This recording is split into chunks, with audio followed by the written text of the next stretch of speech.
안녕하십니까. 안녕하세요. 오늘 김능구의 전국 인터뷰에서는 국민의힘 전당대회를 살펴보고 있습니다. 오늘 최고위원 인터뷰 두 번째로 김재원 최고위원 후보님을 모셨습니다. 반갑습니다. 반갑습니다. 네, 저희가 인터뷰한 것도 제가 보니까 한 15년 정도 전에 한번 인터뷰해가지고 쭉 이렇게 만나 뵌 것 같은데 여의도에 오래 계셨죠? 그럭저럭 20년 됐습니다. 그죠. 국힘에서 계속 그 정당 계열에서 쭉 그렇죠. 계셨잖아요. 제가 39살에 국회의원 되면서 네. 국민의힘이 그 그때가 한나라당 몇 대 국회였어요? 17대 국회 17대. 2004년이죠. 2004년. 네. 2003년에 입당을 했는데 지금 딱 20년 됐습니다.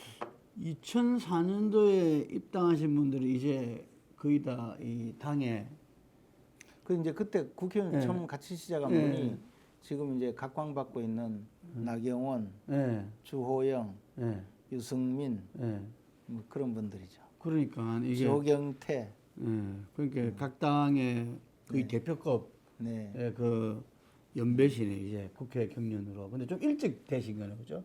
30대 됐으니까. 예, 뭐 우리 고향은 또 전국의 최고령 지역인데 네. 제가 이제 30대 그때 국회의원 군위 하니까 칠고 군위 의성 청송. 네, 군의회선 청송. 근데 이제 전국의 최고령 지역이거든요. 예. 그러니까 이제 젊은 친구가 국회의원 한다고 하니까 제가 나이를 좀 불려서 네.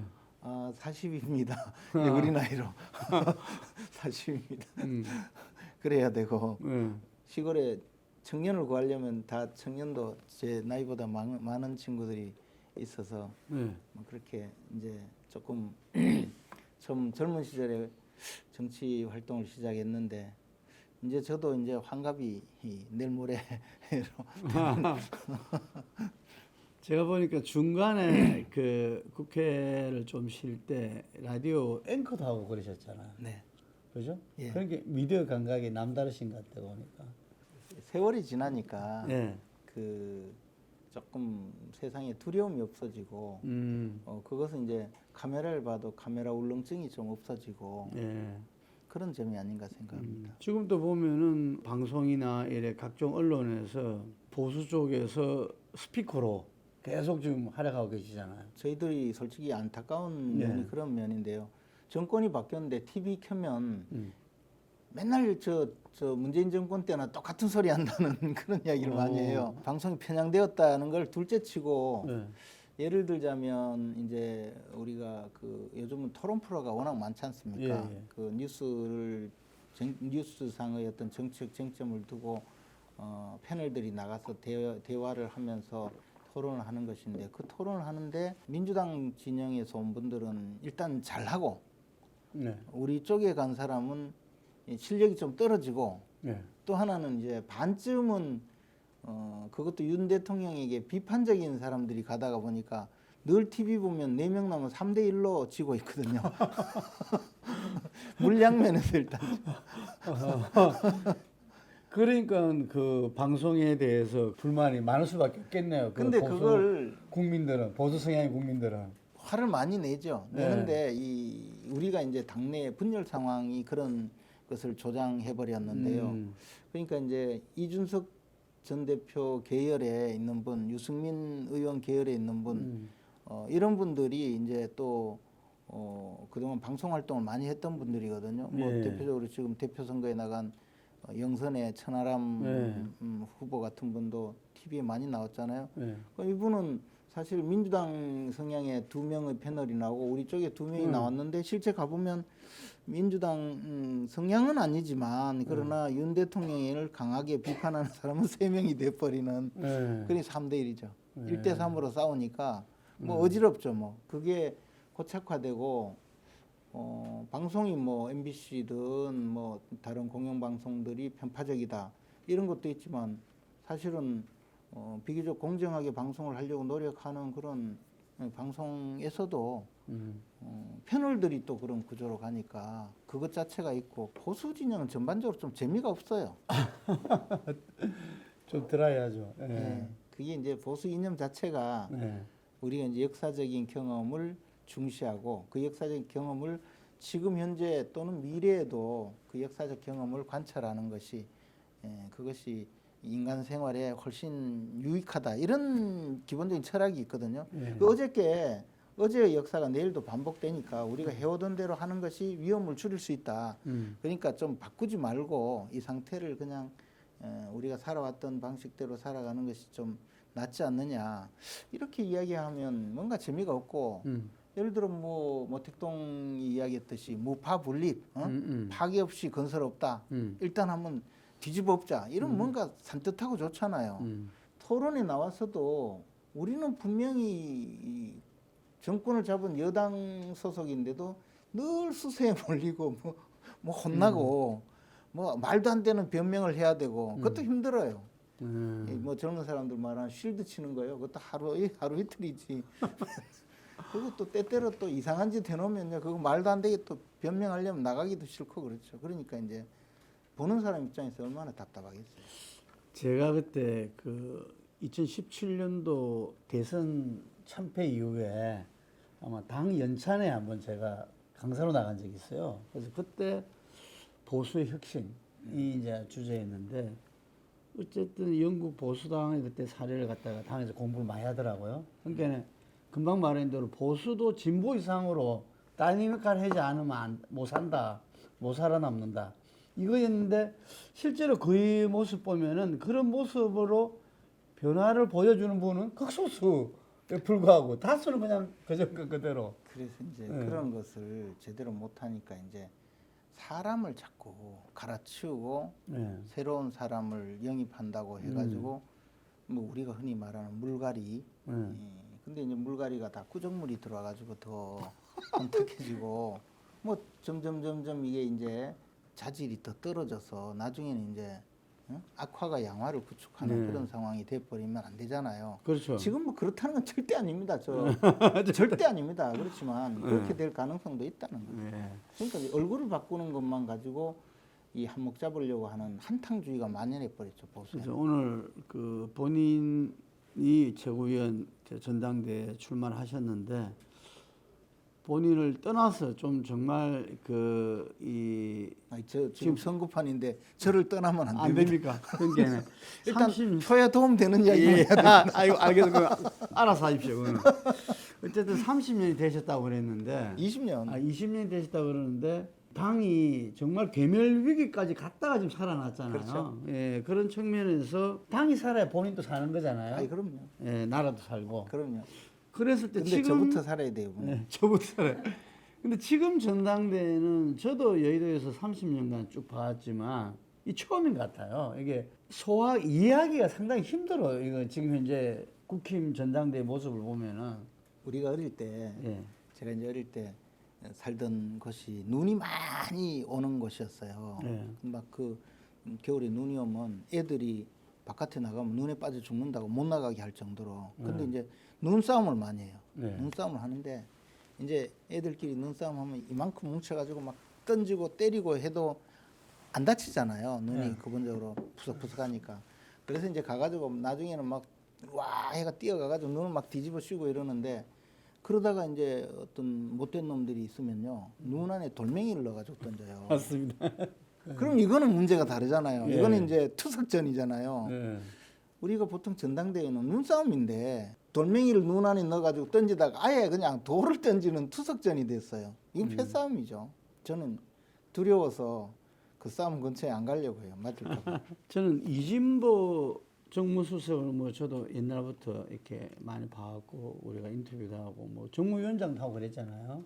예, 오랫동안 보좌관 생활도 하고 구청장도 하고 이랬던 분인데 이분이 그 정진석 비대위원장을 찾아가서 현히 말해서 그 안윤연대를 이야기하면서 대통령과 이렇게 동격으로 한 이 부분에 대해서 경고를 해달라. 그리고 경고를 또 했어요. 정진석 위원장이.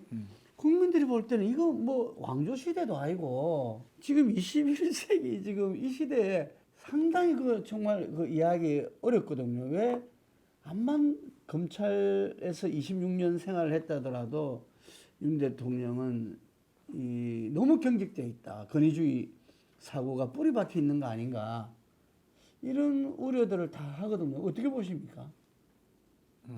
이제 제가 지금 후보자라는 사실을 아주 예. 근데 이제 대통령실의 입장은 네. 이런 것 같아요. 보통 이제 후보자들이 뭐 이렇게 당내 경선에 나오면 나는 대통령과 친하다, 뭐 대통령의 뜻을 가장 잘 받아들일 수 있다. 이럴 땐 좀 조심해야 돼요. 왜냐하면 그쪽에서 무슨 소리야 이 이야기가 나올 수 있거든요. 그래서 예. 보통은 어떻게 하냐면 나는 대통령에게 가장 도움이 된다. 응? 내가 뭐든지 지금까지 봐라 내가 이 윤석열 정부를 위해서 얼마나 내가 기여했느냐. 앞으로도 그렇게 할 거다. 그래야 우리 당도 잘 되고 나라도 잘 되니 내가 하겠다.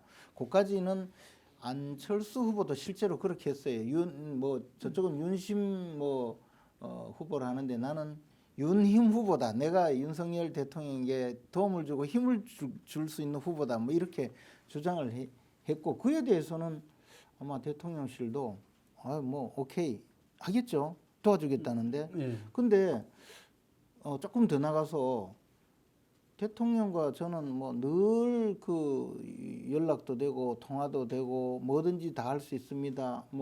이렇게 이야기하면 이제 반응이 어떻게 나올지 그렇게 될 때는 이제 윤심 호소인이 되는 수가 있죠. 근데 그까지도 뭐 괜찮을 수 있는데 나는 대통령과 연대해서 당 대표가 되면 대통령과 연대해서 정부도 잘 만들고 당도 잘 만들 수 있다라고 이제 할 때까지 가면 그러면 이제 연대라고 하는 부분에 대해서 거부감을 느낄 수도 있어요. 실제로 후보 우리 당의 오랜 그 과정에서 사실 이제 그런 부분은 약간은 조심해 온 기류가 있어요.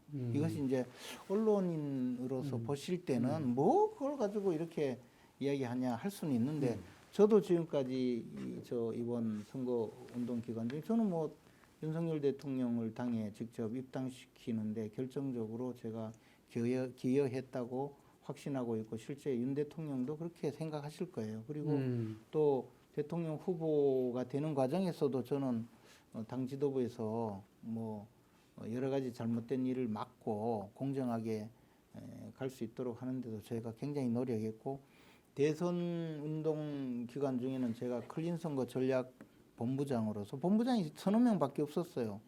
대선 캠프에. 그렇게 하면서 대통령에 대한 각종 네거티브 총괄적으로 대응을 다 했고 우리 팀에서 또 상대 후보에 대한 공격 소재는 저희들이 총괄해서 전부 다 만들어서 여러 가지 활용을 하고 전략을 담당했기 때문에 저는 뭐 대선에서도 제 역할을 충분히 했다고 생각하고 인수위 상임 자문위원으로서도 역할을 했고 하지만 제가 감히 윤심이 저에게 있다라고 이야기하지 않는 것은 왜냐하면 너 조금 멀어 이럴까봐 그래서 저는 그 부분에 대해서는 약간 안철수 후보께서 조심하는 게 어땠을까 하는 약간의 아쉬움은 솔직히 있어요. 조금 오버했다 보십니까?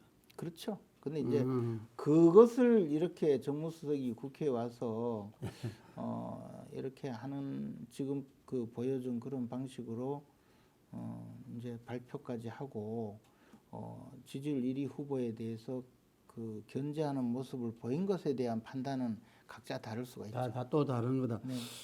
이제 지금은 진영 논리처럼 아까 말씀드렸듯이 투석전이 벌어져 있으니까 저는 그 투석전 돌이 날라오는 사정권 내에는 가급적 안 가려고 하죠. 얼마든지 다른 방식이 가능하지 않았을까.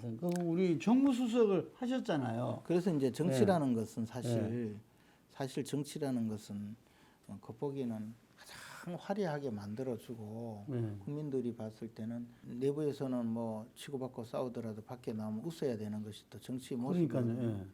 저희 제가 그 원내 수석으로서 그때 민주당하고 세월호 협상할 때요 맨날 싸웠어요. 막 욕설도 막 오가고.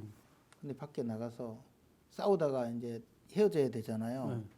그러면 기자들은 이제 세월호 특별법을 합의하느냐 막 그걸 가지고 유가족들은 막 울부짖고 이래 있으니까 근데 여기서 여야 간에 싸우고 그냥 헤어지면 또 실망하잖아요. 그래 이제 발표를 하는데 민주당 저 측에서는 그냥 휙 가버리고 저 뒤에서 발표할 겁니다. 이래요. 그럼 제가 마이크 앞에 서서 만면에 웃음을 띠고 오늘 저희들은 중요한 쟁점에 대해서는 깊은 논의 끝에 오늘 당장은 합의하지 않기로 합의했습니다. 이렇게.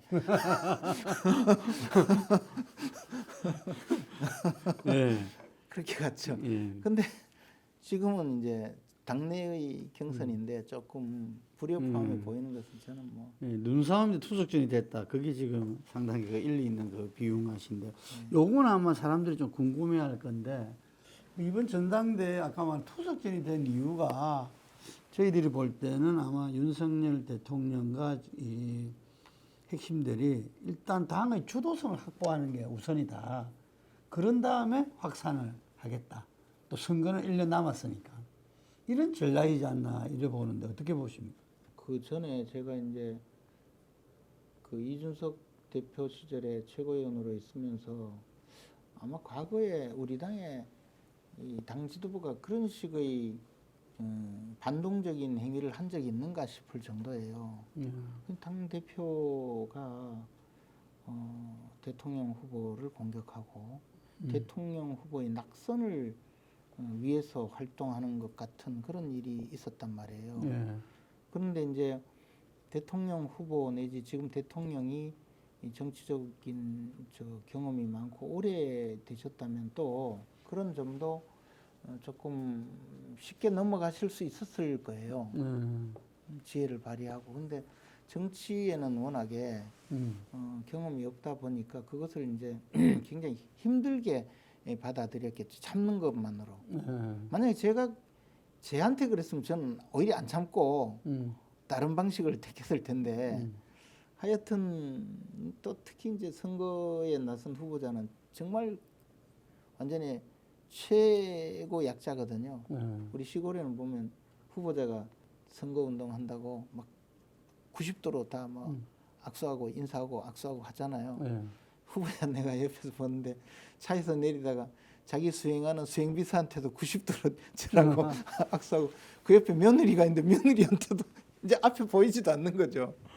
그런 상황인데 대통령 후보로서 얼마나 힘들겠어요. 대표가 그렇게 공격하니까. 그런 경험 때문에 조금 트라우마가 있는 거죠. 트라우마가 있어서 또 그런 지도부가 들어오면 안 된다는 앙금이죠, 앙금 때문에 조금 관심이 있는 수준이 아닐까. 그 관심이 있으니까 또 이제 돕는 분들은 조금 더 돕기 위해서 이게 이제 저 권력 핵심에서 그저 이렇게 눈빛만 조금 이렇게 달라져도 이쪽에서는 태풍이 몰아치는 경우가 있거든요. 그러니까. 그런 상황 아닌가. 제가 대통령이라도 관심이 많을 것 같아요. 안 그렇습니까? 아니 대표님이 그 입장이 바꿔줘도 그렇지 않을까요? 괘씸하지 않을까요? 그 국힘은 아픈 역사들 있잖아요. 개파 싸움으로 인해 가지고 이 옛날에 그 뭐 우리가 이야기하는 그 친박 친이 뭐 이런 부분들로 해가지고 당이 공천에서 한쪽으로 그냥 쏠리고 그것이 총선에서 패배를 가져오게 된 역사를 아픔을 갖고 있잖아요. 근데 그래서 가장 이제 상징적인 사건이 2008년도 이방호가 주도한 영남 공천 학살로 인해서 결국은 친박 연대와 친박 무소속 연대가 뜨고 그렇죠. 그로 인해서 여의도 거부권자 박근혜가 탄생하고 그래서 이명박 대통령이 170석 이상의 의석을 얻었음에도 불구하고 뭐 별로 그 힘을 발휘하지 못하는 그런 상황도 되고 그것이 결국에는 오늘날 보수의 비극의 그 씨앗이 되고 말았죠. 그래서 이제 그런 것을 힘을 가지면 권력을 잡으면 눈에 잘 보이질 않는가 봐요. 근데 이 과정에서 그러면 윤석열 대통령하고도 많은 대화를 나누셨겠네요. 네. 처음 그때 만난 이후에 그렇죠. 쭉 최고위원 그 대선 캠페인 동안에도 굉장히 많은 대화를 한 건 아니지만 중요한 대화를 많이 했죠.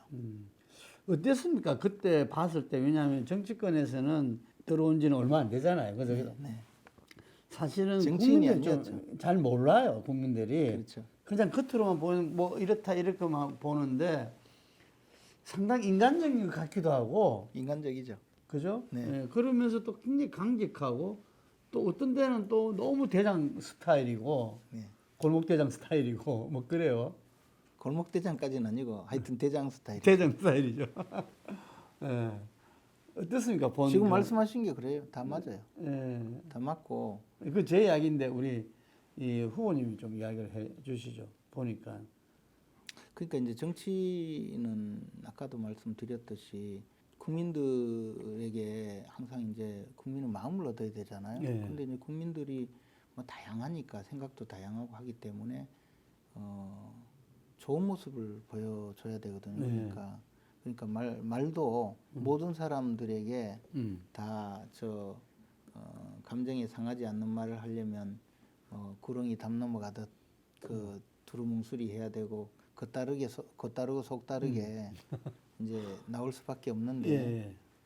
물론 하수들은 속이 뻔히 들여다보이는 수준이기 때문에 문제가 항상 되죠. 근데 제가 만난 윤석열 대통령은 이제 그런 뭐 겉다르고 속다른 분이 아니고 예. 이제 그 자신의 생각을 가감 없이 예. 이야기를 하죠. 예. 그러니까 이제 그 너무 좀 직구 스타일인 것 같아. 직구 스타일. 이제 그죠? 검찰에서 27년 네. 일했는데 사실 뭐 저도 검찰에서 근무를 했지만 검사의 업무는 어떻게 보면 굉장히 단순하거든요. 진실을 발견하고 그러니까 분명히 해답이 나와요. 이게 옳고 그러고. 근데 정치는 대체로 해답이 없는 경우가 대부분이거든요. 해답이 있는 경우는 정치권이 잘 안 오죠. 해답이 없어서 이제 정치권으로 정치 영역에 와서 해결을 하게 만드는 건 다 답이 없는 경우가 많아요. 그렇죠. 예. 네. 그런데 이제 그 답이 있다고 판단하고 막 결정을 하거나 그에 대한 의견을 내기 때문에 이제 그런 말씀을 하시는 것이 아닌가. 지금 뭐 우리 전당대회 국면에서 본다면 답이 없는데 답이 정해져 있으면 그게 이제 힘들어지잖아요. 그런 면은 있을 거라고 봐요. 굉장히 또 그게 철학적이면서도 참 그게 오묘한 이야기네요. 그러니까 법을 다루는 것일 때는 답이 있는데 네. 정치권은 답이 본래 답이 없으니까 결국은 정 안 되면 마지막에 죽도록 말다툼하다가 타협하고 정 안 되면 이제 표결하잖아요. 그래라도 결정해야 되니까 이게 뭐 옳고 그르고 진실이 있고 뭐 있으면 안 오죠. 결정이 다 되죠. 그렇습니다. 그렇기 때문에 그 차이를 좀 이렇게 좀 깊이 생각하셔야 되겠네요. 보니까 제가 볼 때는. 아니 깊이 생각하시는 분인데 그래요. 예, 근데 이제 지금 저 말씀하시는 그 성품을 이야기할 때 이제 검찰에서는 항상 분명히 결론이 나고 어떤 경우는요 몇 마디 해보면 감이 와요 이미 본질적인 질문을 하기도 전에 옛날에 딱 보면 답이 있다고 그랬어요. 아니 이야기를 몇 번 해보면 뭐 이 사람은 이런 사람이구나 하는 근데 그게 이제 선입견일 수도 있고 물론 그런데 어쨌든 정 이렇게 안 되면 법리적으로라도 이미 오랜 동안 축적된 법리가 로마법 시대 이후로 쭉 축적된 법리에 있어서 공식이 있단 말이에요. 그 공식에 적용이 되느냐 아니냐의 문제이기 때문에 해결이 간단한데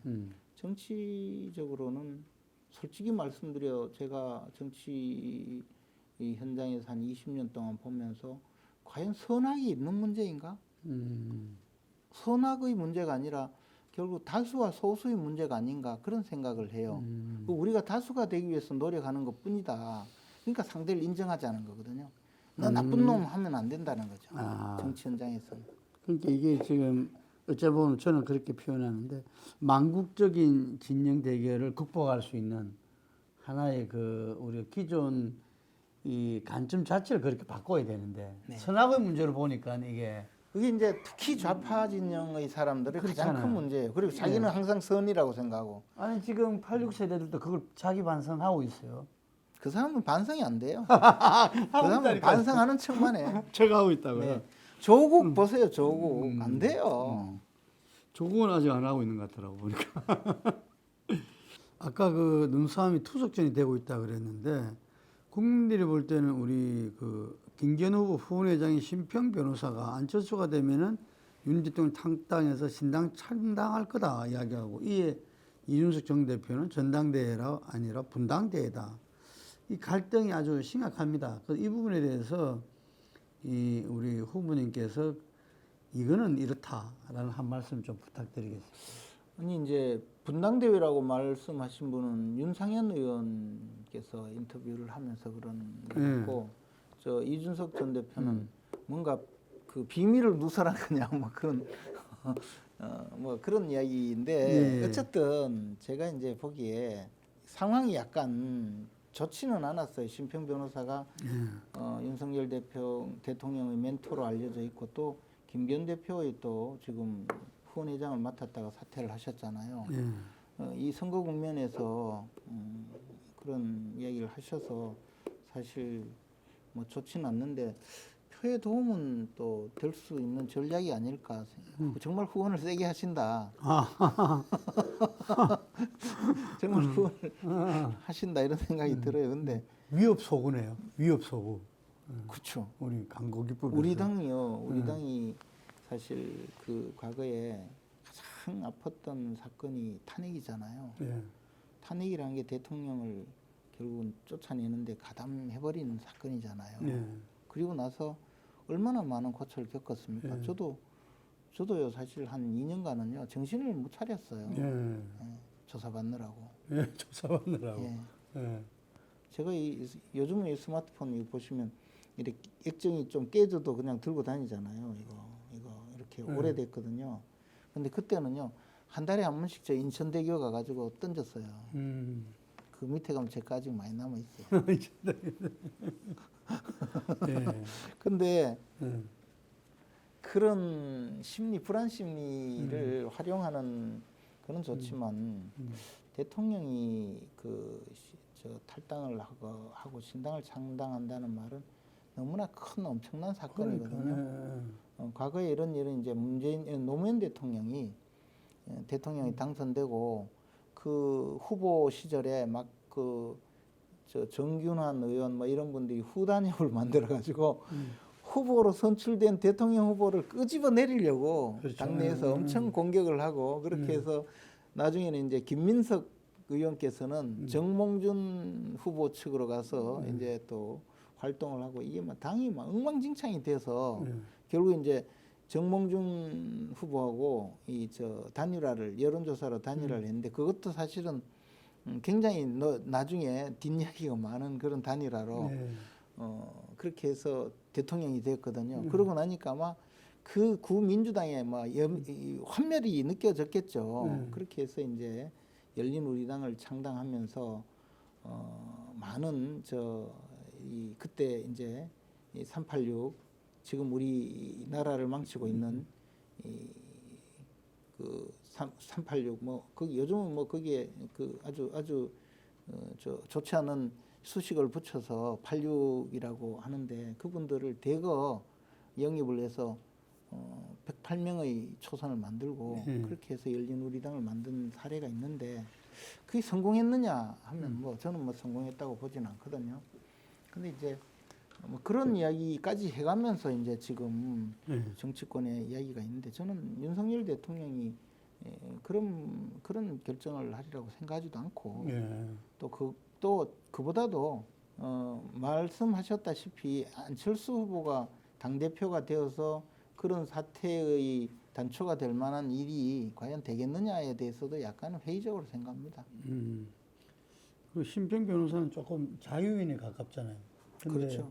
근데 그런 이야기를 대통령을 위협 속으로는 효과적이겠지만, 이 또한 대통령을 끌어들여서 뭔가를 이야기한 거니까 이것도 좀 불손자 아닌가 저는. 아니 저는 이제 김한길 위원장께서 김한길 위원장도 굉장히 정치적으로 탁견을 많이 갖고 계신 분이고, 또 창의력이 아주 좋으신 분이죠. 지혜가 있는 분인데, 말씀하실 때 그런 일이 생기면 안 된다고 말씀하시. 그죠? 그러니까 탈당할 가능성이 없다고 본다. 그런 게 아니고 그런 일이 있으면 안 된다고 하니까 조금 그것도 그리고 김한길 위원장은 그 일을 하고 있다고 다들 알고 있잖아. 이제 그 소문만 났지 사실 그분이 뭐 그런 일을 좀 하겠습니까? 국민 통합과 확산 부분은 필요한 거니까. 네, 안 그렇겠습니까? 네, 당 대표에게 총선 승리를 요구하고 총선 승리를 위해서는 수도권 승리를 이야기하잖아요. 121석이 지금 105대 16으로 지난 총선 때 네, 아주 뭐 참패도 아닌 참패를 했으니까.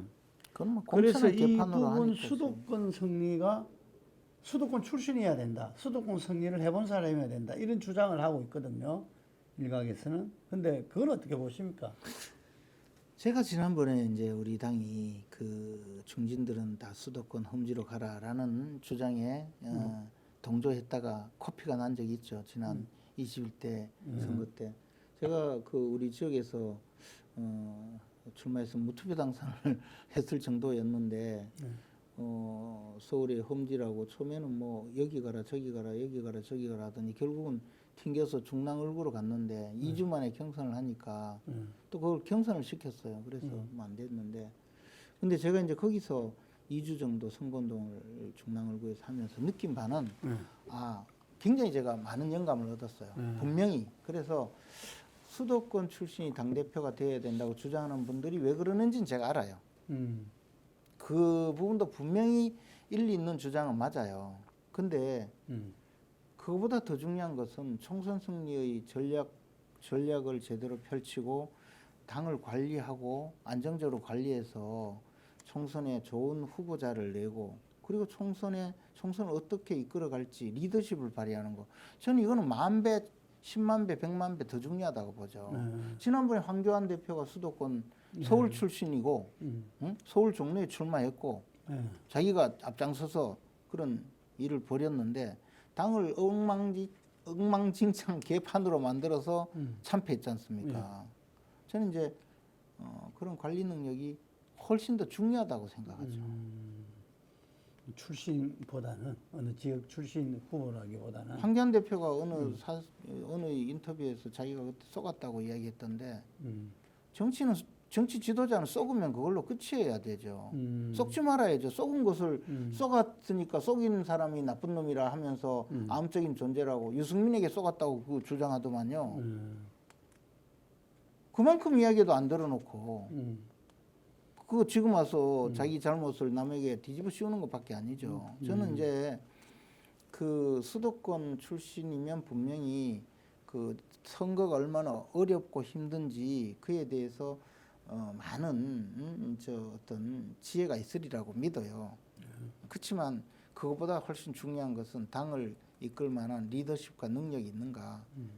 아까 말씀드린 우리 당의 쓰라린 패배의 경험과 또 성공의 역사에서 무슨 교훈을 얻어서 어떻게 당을 관리할지 저는 그것이 1000배, 10,000배 더 중요하다는 거죠. 그렇지 않으면요. 그리고 자기 멋대로 하려고 당을 이끌고 가고 자기의 정치적인 야망을 달성하려고 노력한다면 아마 당은 또 한 번 경랑을 거쳐야 되리라고 봐요. 지지율 1위다 보니 당대표다 보니까 안철수 후보에 대해서 여쭤보지 않을 수 없는데요. 지금 신영보 그걸 존경한다는 이 발언 가지고 굉장히 색깔론 공격을 하고 있는데 이 안철수 후보가 무슨 이념적으로 뭐 그런 길을 걸어온 사람 아니잖아요. 저는 뭐 개인적으로 뭐 하여튼 안철수 후보께서 처음 정치권에 진입해서 어쨌든 민주당하고 손잡고 민주통합당을 만들어서 그렇죠. 당 대표도 하시고 그러다가 이제 지금 국민의힘으로 다시 뭐 돌고 돌아서 넘어왔잖아요. 이 과정을 보면 안철수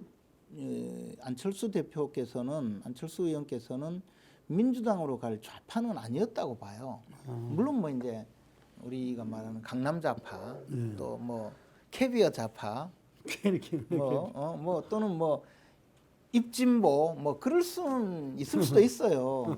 근데 그분이 뭐 이 자본주의 이 국가의 시장 경제의 혜택을 듬뿍 받고 지금도 시장 경제가 존재해야만이 가장 자신을 지킬 수 있는 분이 이 시장 경제를 무너뜨리려고 하는 좌파가 될 수도 없다고 봐요. 근데 아마 그 당시에 정치를 처음 시작할 때 그때는 민주당이 훨씬 멋있어 보였을 거예요. 그때는 이제 박근혜 정권 때였거든요. 그러니까 뭐 젊은 사람 상대하면 요즘도 저 우리 당 찍었다고 하면 좀 별로 좋게 안 본다고 하더라고요. 젊은 사람들이. 그렇죠. 예, 그런 상황인데 뭐 당연히 민주당으로 갔겠죠. 근데 가서 아마 정신적으로 엄청난 고통을 받았을 거예요. 쉽게 말하면요. 내 같은 사람이 요독수용소에 들어가 있다고 생각해 보세요. 얼마나 힘들겠어요. 예. 아마 그래서 결국은 민주당 의원들이 그 당시에도 저한테 그랬거든요. 민주당에 안철수 의원은 보수 정당으로 가는 것이 보수 정당으로 안정적으로 바꾸는 것이 목표인 것 같다라고 뒤에서 수군거렸어요. 근데 이제 결국은 그걸 돌고 돌아서 당을 몇 번 더 만들고 깨고 이래가지고 이제 들어오신 거거든요. 그래서 뭐 좌파다 이렇게 이야기할 때는 이제 과거의 행적 가지고 뭐 공격을 할 수는 있지만 저는 안철수 의원께서 좌파가 될 수도 없다고 봐요. 근데 특히 이제 신영복 존경한다라고 했을 때 안철수 의원한테 물어보고 싶어요. 신영복이 어떤 분인지 알고 존경했는지. 그거 아마 모르셨을 거예요. 아마. 처음처럼 글씨가 신영복체라서 그걸 존경하셨나?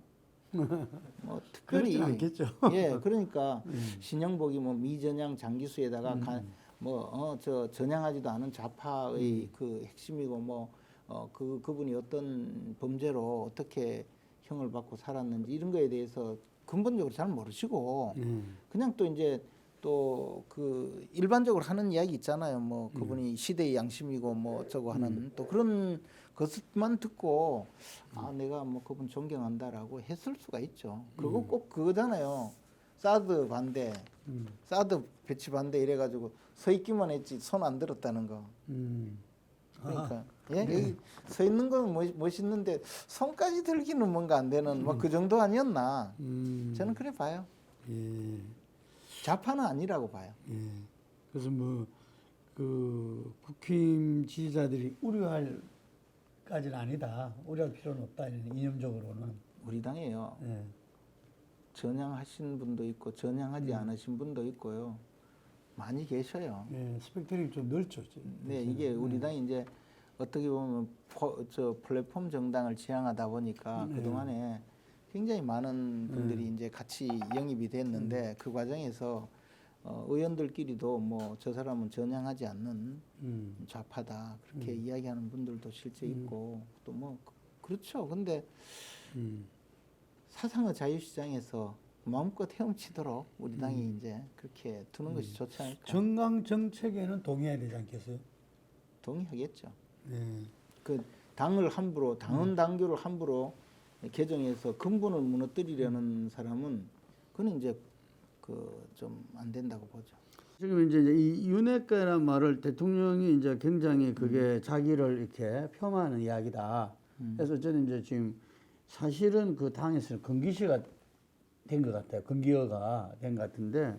근데 이제 그렇게 금기어로 만들었는데 그날 바로 문자가 왔더라고요. 내일 11시에 국회 앞에서 뭐 피켓 시위를 하겠다라고 하면서 천하람 후보가 들고 등장한 것이 들고 등장한 것이 이래가지고 간신배 윤핵관 퇴진 도우미 자기가 그 간신배 윤핵관 퇴진 도우미라는 거예요. 그래서 저는 이제 저 사람들은 참 톡톡 튀는 아이디어가 대단하다. 저러면 주목받겠다. 근데 좀 심하다라는 생각을 했죠. 어쨌든 지금 여론조사에서 최근에 4위로 올랐었더라고요. 그거는 뭐 피할 수 없는 현실이고 이제 다음 주부터 합동연설회와 TV 토론이 계속 이어져요. 그러면 이 투석전에서 한쪽 진영이 되어 있기 때문에 어차피 주목도가 있고 그러면 이 선거에서 지지를 받는 저 비율도 높아질 수밖에 없거든요.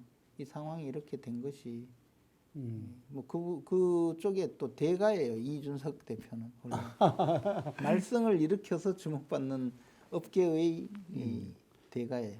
정치 기획 PD로서는 아주 역량이 근데 이제 뛰어나다고. 정치를 왜 하느냐라는 근본적인 문제에 저는 항상 그 이준석 대표를 보면 의구심을 갖고 있죠.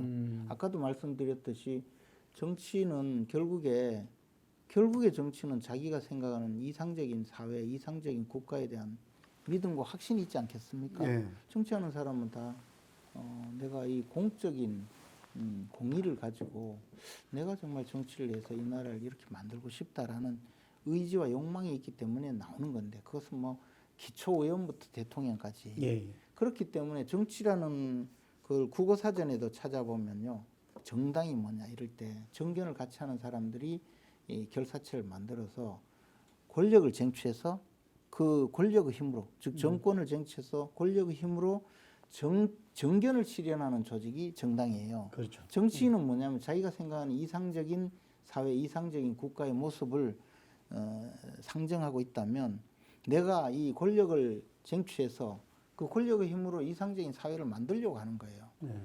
근데 권력을 쟁취하는 과정이 너무 지난하다 보니까 권력 쟁취하다가 결국은 많은 사람들이 권력의 노예가 되겠죠.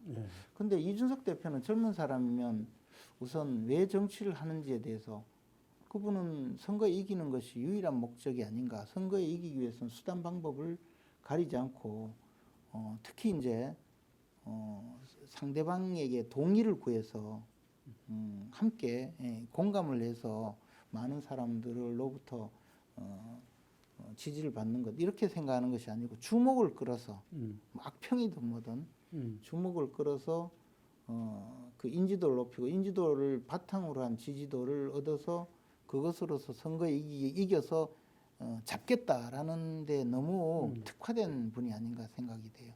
지금 이런 상황도 마찬가지라는 거죠. 누구를 공격만 하고 그 공격하는 것이 선거의 일종의 그 전략이 되면 안 되거든요. 최고위원 그 지도부를 같이 했잖아요. 그때 네. 쭉 봤을 때 그렇다는 이야기입니까? 그렇죠. 저는 저 이준석 대표가 상대방을 제압하고 그 표현을 늘 그래 하는데요. 자기는 자기가 공격받으면 3배에서 10배까지 공격해서 죽인다고. 근데 이제 공격을 하는 사람은 다 이유가 있으면 설득도 하고 사과도 하고 어떤 경우에는 공격도 하고 이렇게 해야 되겠죠. 근데 이제 이 대표는 자기는 이 세상이 잘못한 것이 없고 저놈은 늘 나쁜 놈이고 필요하면 뭐 같이 이야기를 하지만 이제 그렇게 너무 특화됐어요.